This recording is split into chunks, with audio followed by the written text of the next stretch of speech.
The Food and Agriculture Organization of the United Nations says while border closures, quarantines, and market supply chain and trade disruptions could restrict access to sufficient nutritious sources of food, there is no need for the world to panic. It adds, globally there is enough food for everyone. Just warning that policymakers will just need to be careful not to repeat the mistakes during the 2007-2008 food crisis and turn this health crisis into an entirely avoidable food crisis. Joining us now to talk agriculture, infrastructure, and a little bit of digital banking, Tony Chu, president of listed company AgriNurture. Hi, Tony. Thanks for joining us. Hi, Mimi. So, your main revenue stream is export trading of fresh produce like mango, banana, and pineapple to other countries like China, Hong Kong, the Middle East, US, and Europe. How has trade been affected by the pandemic? So far, the problem is more on the logistic delays. Like China's lockdown started Chinese New Year. So the first few weeks of February was really hard because people don't report to work in China, and the truckers cannot move from one province to the other. So that caused a lot of backlogs in terms of shipment. However, as things go on, the thing we export is actually basic necessity. So demand actually increases in late March. So we were able to play a lot of catch up and capture this growth potential for demand of basic needs. And just very curious, essentially the lockdowns, at least here in the Philippines, would be the March to May period. Would you consider these critical harvest periods or months for the Philippine produce that you export? I'm not worried about export because majority of our fruit export is sourced from Mindanao. So our lockdown is Luzon lockdown. So Mindanao is generally okay. Luzon lockdown, from day one, I think the IITF made it clear that movement of agri-product, and later on they converted into movement of cargo, should be unhampered. But those first few weeks of our lockdown, there are really a lot of LGUs that does not understand the instructions. So there's a lot of difficulties for movement of goods that cause a lot of unnecessary delays and unnecessary costs and wastage in terms of bringing the produce of the farmers to the consumers. But 4 months into the lockdown, Tony, would you say that you're back to your normal operating pace? 100% capacity, you're not having problems with ports or the terminals where you have to pass through, where these goods will have to pass through? Our challenges right now is the demand for our product. For export, our sales is actually expecting triple-digit growth. The domestic sales in Manila for the supermarkets is actually more than triple. The issues is congestion in port is causing delay of bringing things in and out.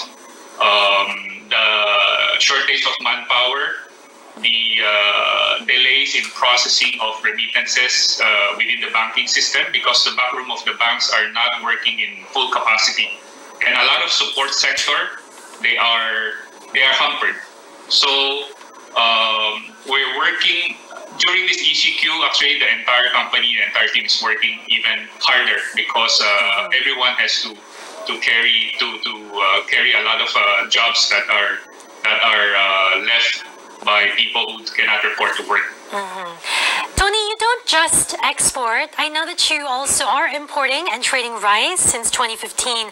How's that coming along? There are concerns that the big sources like Vietnam and Thailand are going to tighten and will sell less rice to countries like the Philippines because they're going to have to prioritize their own food security issues. I mean, what's the outlook now, and where else do you plan to import rice from? Do you think this is the tipping point that's going to push everyone to just accept we have to be rice self-sufficient? Well, allow me to clarify. The objective of AgriNurture, or myself, the vision is to build the capacity of Filipino farmers. We want to let the Filipino farmers be more productive, earn more money. But we have to understand that the per capita consumption of Filipino is more than 120 kilos per capita. And that means we need about more than 14 million metric tons of rice a year, whereas we only produce less than 8. So the importation is a necessary stopgap measure to create that buffer inventory to achieve temporary equilibrium. However, this crisis will prove our point that we have to have the vision to achieve food security ourselves. So that means to say, when Vietnam and Thailand will prefer to, Vietnam actually stopped issuing import permit, and lately they allowed temporary resumption of export, but with a cap. And Thailand still allow export, but price has already gone up. So there are very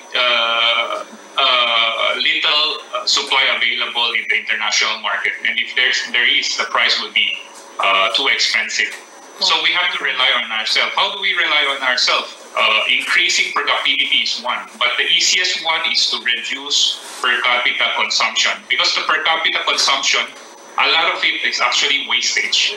So unnecessary wastage from farm to market part, and the consumption part of Filipino, you and me, perhaps everybody should start to consider cutting down a little bit on rice consumption to make ourselves healthier and help our country achieve this equilibrium faster. Okay, so less rice for all of us. Tony, just very quickly from the local perspective, I know that you've been helping connect the farmers to buyers during this lockdown, facilitating the sale and transport of the harvests. It seems that digital and technology plus this pandemic has sort of removed the middlemen. Today, we're buying directly from the manufacturers or the farmer groups. Do you think the removal of the middlemen, that this is the new normal moving forward? This is an accidental benefit, and actually I'm very excited and happy to see a lot of these online retailers of agri-produce popping up. A lot of them have the social responsibility aspect. So this is really a crisis during an opportunity during crisis. So ourselves, we also launch our Ani Express Hub, which focus on not only the local consumers but institutional buyers and export. The objective is to eliminate middlemen, so the farmers will get a bigger slice of the pie, and consumers can buy direct, which should be cheaper. And during this elimination process, we make the logistic faster, so there's lesser transfer, lesser wastage, and cheaper for the consumers to consume. And speaking of logistics, before we let you go, let's talk about infrastructure under another unit,